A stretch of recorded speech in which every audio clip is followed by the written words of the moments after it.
bonjour à tous et à toutes. Je suis très contente de faire cette communication avec Marie-Ève parce qu'on a écrit en 2013 le genre des TMS, donc voilà, c'est une vieille histoire. Et puis vous dire qu'on a 10 minutes sur un sujet, c'est très court, mais on est habitué quand on présente sur le genre.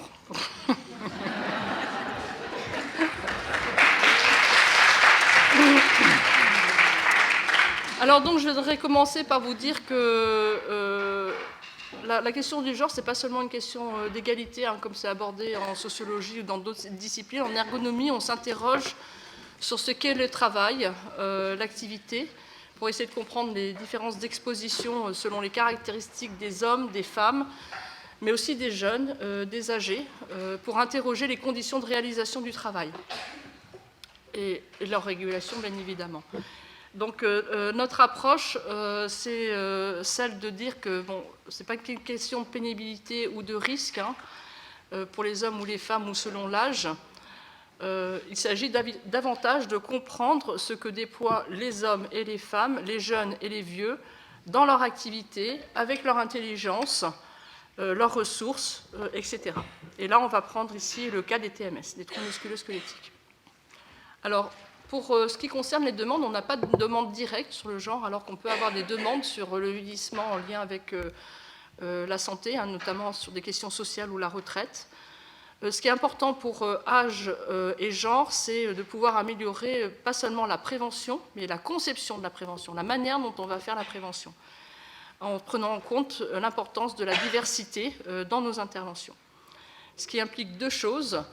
D'abord, de faire des changements de représentation des acteurs et ensuite de participer à la confrontation des points de vue pour pouvoir avoir des retombées sur la prévention en essayant de reconnaître que les conditions d'exposition, mais aussi les marges de manœuvre, les régulations ne sont pas les mêmes dans l'activité de chacun en fonction de cette diversité. Et ça pose des questions sur quelle prévention, quelle transformation. Et ce n'est pas une évidence, la question de la transformation. On peut diagnostiquer des différences. Mais la transformation, ce n'est pas simple. Je vais prendre le cas du Québec, où on a travaillé sur des nettoyeuses, le travail de Karen Messing, qui évoque que les hommes et les femmes, pour un même travail de nettoyeuse, les hommes sont monobrosse et les femmes plutôt à nettoyer les toilettes. Et quand on amène les femmes à utiliser aussi le monobrosse, puisqu'on se posait la question de l'introduction des technologies vis-à-vis du travail des femmes hier, et en fait, on se rend compte que quand on fait du recrutement ensuite, ce ne sont pas des femmes qui se présentent sur ce travail qui est mécanisé et qui est automatisé, et que ce sont plutôt des hommes. Donc on a beau même transformer, ce n'est pas parce qu'on transforme qu'on sort de nos stéréotypes, ce n'est pas du tout simple. Alors déjà, ce qu'il faut faire, c'est arriver déjà à se dire, pour comprendre tout ça, que l'activité n'est pas la même. Si on prend cette photo, là, où un homme et une femme travaillent sur une même activité industrielle, ils ne font pas le même travail. Et puis, ce travail, il n'a pas les mêmes effets sur la santé. Si on regarde des facteurs d'exposition en termes de symptômes, de troubles musculo-squelettiques, pour des personnes qui font le même travail, on voit que les zones de troubles ne sont pas les mêmes. Alors ça, c'est pour la partie genre. Et pour celle qui concerne l'âge, ici, je voudrais vous montrer que ce n'est pas non plus simple sur l'histoire de l'âge. Assez simplement, on pourrait dire, quand on prend de l'âge, on a plus de TMS. Oui, c'est vrai, mais ça dépend. Ça dépend aussi des conditions de réalisation de son travail, de son parcours, des collectifs. Et donc là, j'ai pris juste un exemple. C'est dans un EHPAD, dans 2 unités de travail. En fait, principalement des femmes. Ici, j'ai pris que les aides-soignantes et les AVS. En essayant de regarder qu'est-ce qui se passe en découpant avec la question de l'âge. En haut, vous avez les plus jeunes et en bas, les plus âgés, avec le carré rouge, là. Et en fait, on constate que ce n'est pas du tout simple, parce que, bien évidemment, dans un EHPAD, en fait, elles ont mal partout, la plupart. C'est des douleurs chroniques.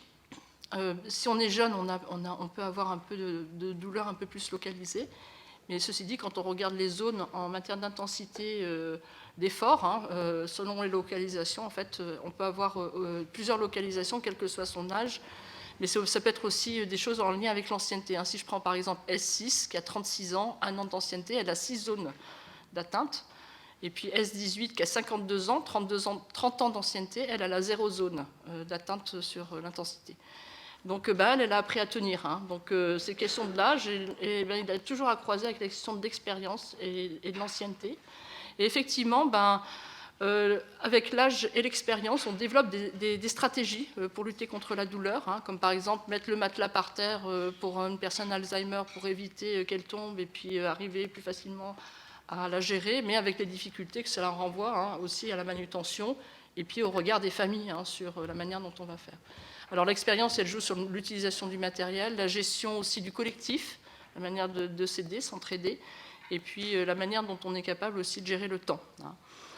Alors ces deux exemples pour vous dire que ce n'est pas du tout simple, hein, la question du sexe, du genre et de l'âge par rapport à la question des TMS, et qu'on a besoin de sortir de nos stéréotypes. Par exemple, hein, les vieux ne savent pas s'adapter à l'évolution des technologies. Ça y est, ça commence. Ça y est, moi je suis une vieille, alors je prends mon temps. Ils sont moins performants, ou les femmes, c'est les TMS avec la ménopause, elles sont plus fragiles. Donc il faut sortir de cette attribution à des prédispositions, des sous-estimations des expositions, pour essayer effectivement de caractériser c'est quoi ces différences, c'est quoi cette diversité. On retiendra que les TMS touchent plus les femmes que les hommes, avec une fréquence plus grave et à un âge plus précoce. Alors ça peut être lié à la division du travail, hein. On reviendra là-dessus si vous le souhaitez, on ne va pas avoir le temps de détailler. Mais ce qu'on voudrait dire, c'est que la distinction entre sexe et genre, elle est à regarder selon la conception de l'organisation du travail. L'âge est à mettre en lien avec l'expérience. Derrière un même poste, hommes et femmes n'ont pas les mêmes réalités d'activité, de régulation d'effets sur leur santé. Et ils n'ont pas non plus la même façon d'exprimer la douleur, hommes et femmes, mais aussi les jeunes et les anciens. Et puis, tout ça est à regarder dans la conciliation entre le travail et le hors-travail. Et ça, c'est un point de rencontre hein, entre sexe, genre et âge. Voilà, donc maintenant je vais passer la parole à Marie-Ève, juste pour dire que c'est important aussi de le mettre en lien avec la question du corps. Le corps, ce n'est pas seulement le corps-organisme, c'est le corps-sujet. Et en lien aussi avec l'activité collective. Je vous invite à aller approfondir ces aspects-là avec mon dernier ouvrage, à Octares. Merci Sandrine. Est-ce que vous m'entendez? Non? Ça va être mieux comme ça. Parfait. Donc, comme on a pu le voir avec ce qui a été abordé par Sandrine, la réalité des situations de travail n'est pas indépendante des caractéristiques des populations dans un milieu de travail, dans une entreprise. Donc, ça soulève des questionnements en ergonomie, ça soulève le questionnement de comment prendre en compte les enjeux qui sont liés à la diversité des populations au sein de l'intervention en ergonomie pour favoriser la prévention des troubles musculo-squelettiques. Et plus spécifiquement, en fait, ça soulève le questionnement à savoir quelles sont les connaissances, quels sont les moyens, quels sont les outils également que l'ergonome a besoin pour prendre en considération les caractéristiques individuelles telles que le genre, l'âge, l'ethnicité également, la situation des handicaps, etc., dans ses interventions. Donc, si on regarde, très rapidement, en fait, la démarche d'intervention en ergonomie, bien, ces questionnements, en fait, ces questions des outils, des connaissances, des moyens se posent, en fait, à chacune des étapes de la démarche et même à l'intérieur de la construction sociale. Bon, compte tenu du temps qu'on a à notre disposition, on ne pourra pas aller dans le détail de chacune des étapes, bien entendu, mais peut-être juste porter un bref survol sur deux étapes clés, en fait, le choix des situations et celle de la compréhension approfondie, l'analyse de l'activité de travail sur les situations ciblées. Donc, si on regarde, je vais m'attarder plus spécifiquement aussi au niveau de la question du genre. Si on regarde au niveau du choix des situations à analyser, bien, on peut se poser la question, en fait, le questionnement qui est soulevé, c'est est-ce que si on s'appuie sur des données d'accidents pour choisir les situations à risque à analyser, est-ce que l'analyse des accidents permet d'identifier les postes de travail où les contraintes musculo-squelettiques sont importantes malgré le fait qu'ils soient considérés comme légers? Un autre questionnement qu'on peut avoir aussi quand on fait le choix des situations à approfondir les analyses, les situations à cibler, c'est est-ce que nos grilles d'identification des risques de troubles musculo-squelettiques permettent de mettre en évidence les contraintes plus spécifiques aux postes généralement occupés par des femmes et des postes qui souvent demandent une analyse plus fine du travail.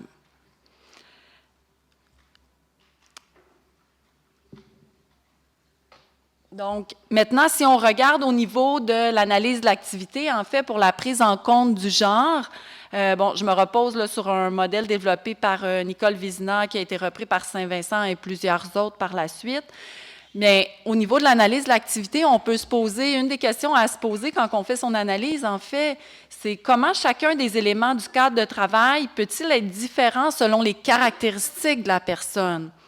Est-ce que, par exemple, les liens fonctionnels ou les liens hiérarchiques au niveau d'une femme sont les mêmes qu'au niveau d'un collègue masculin? Même chose, est-ce que les relations avec les clients et les usagers, dont Sandrine a notamment glissé quelques mots, est-ce que c'est la même chose pour une femme ou un homme?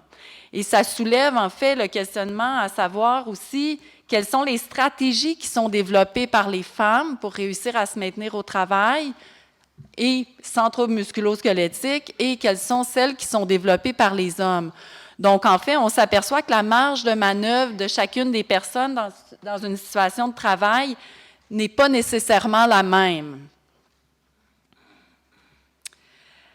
Donc, en fait, bien entendu, je n'ai pas des réponses complètes à chacun de ces éléments-là, mais ce qui a bien fonctionné dans différents projets qu'on a réalisés et des collègues également, c'est qu'au niveau du choix des situations à analyser, bien, l'usage d'une courte enquête au niveau de l'ensemble des travailleurs-travailleuses est souvent un moyen afin de mieux identifier les postes de travail où les contraintes sont plus importantes. On parle d'enquête ici, là je fais un petit clin d'œil à Céline, mais on parle ici d'enquête au sens d'instruire les choix des situations à risque de troubles musculo-squelettiques. Également, au niveau de l'analyse de l'activité de travail, bien, les travaux démontrent bien la pertinence, en fait, d'une analyse de l'activité qui est différenciée selon le genre. Et un exemple que je vais essayer de faire très rapidement, mais un exemple que je maîtrise très bien et que je trouve qui est très évocateur. Puis je trouvais que ça faisait du lien aussi. Hier, on parlait des usines de sardines. Alors, je vous invite maintenant dans une usine de transformation du crabe au Canada. C'est un projet d'intervention qu'on a mené. Puis, une des premières étapes qu'on a regardées, c'est au niveau du procédé industriel. On s'est posé la question, quelle est la répartition des hommes et des femmes à travers les différentes étapes du procédé? Puis ce qu'on s'est aperçu, en fait, c'est que les hommes occupent les postes qui sont situés en amont, donc au tout début. Donc, en d'autres mots, ils dictent le rythme de travail. Il y a également certains hommes qui occupaient des postes à la toute fin, mais qui n'étaient pas sous contrainte de temps, alors que les femmes occupent des postes qui sont situés au cœur de la chaîne et donc qui sont soumises aux contraintes au rythme de travail, mais également à d'autres contraintes liées à la qualité du produit qui découlent des postes en amont. Également, quand on regarde rapidement, il est assez aisé d'identifier quels sont les facteurs de risque des postes occupés par les hommes. On le voit ici quand même assez facilement, les questions de force appliquée, également de posture contraignante. Là, on le voit peut-être moins bien sur la photo, mais notamment au niveau des poignets quand on brosse les sections de crabe. Également des facteurs qu'on voit visiblement au niveau des poids qui sont soulevés. Contrairement aux postes occupés par les femmes, que c'est des contraintes qui ressortent moins dans les grilles d'identification des facteurs de risque de troubles musculo-squelettiques. On peut penser notamment au niveau des postures statiques, entre autres au niveau du cou, la répétition, un cycle de travail qui était en dessous du 5 secondes. Également des cadences de travail pour réussir à ce que le crabe ne tombe pas en dehors de la ligne. Et également des contraintes au niveau beaucoup de postes de travail, en fait, qui impliquent des exigences de précision.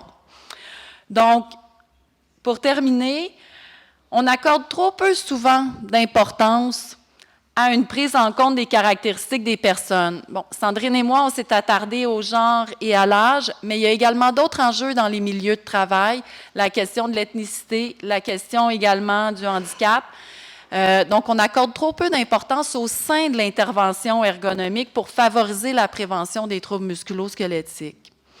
Et pourtant, les enjeux sont bien réels dans les milieux de travail, puisqu'il y a des situations de discrimination et d'exclusion qui sont présentes, ce qui confirme l'invisibilité de ces contraintes et les représentations également des acteurs des milieux. Il importe donc de développer une approche d'intervention et d'analyse qui permet d'aborder ces questions en tenant compte du contexte des entreprises afin de prendre en compte les invisibilités du travail et aussi, j'ajouterais, de documenter quelles sont nos stratégies en tant qu'intervenants dans les milieux de travail pour prendre en compte cette diversité des populations. Pour terminer, on aimerait remercier en fait plusieurs collègues. Là, on en a cité quelques-uns ici, mais pour leurs précieux enseignements, également leur partage d'expérience, Nicole Vizina, Karen Messing, Serge Volkov, toute l'équipe du CREAP, ainsi que toutes les autres qui œuvrent pour la reconnaissance du sexe et du genre. Les travaux et réflexions également au sein d'équipes qui sont importantes, au sein desquelles Sandrine et moi sommes impliqués, notamment l'équipe genre, activité, santé en Europe, le Technical Committee Gender and Work de l'IA, également l'équipe de recherche sur le travail, santé, genre et égalité, SAGE au Québec. Et notre dernier clin d'œil, donc je peux vous lire. L'État verrait d'un bon œil qu'une femme prenne la direction du groupe. La femme de qui? Puis l'autre, il est trop petit, je ne sais pas par cœur. Mais je pense que vous le voyez bien ici. Là. Le problème, c'est que vous êtes trop âgé pour qu'on vous garde. Le problème, c'est que je suis devenue trop jeune pour partir. Donc, tiré du livre « Le bonheur au travail ».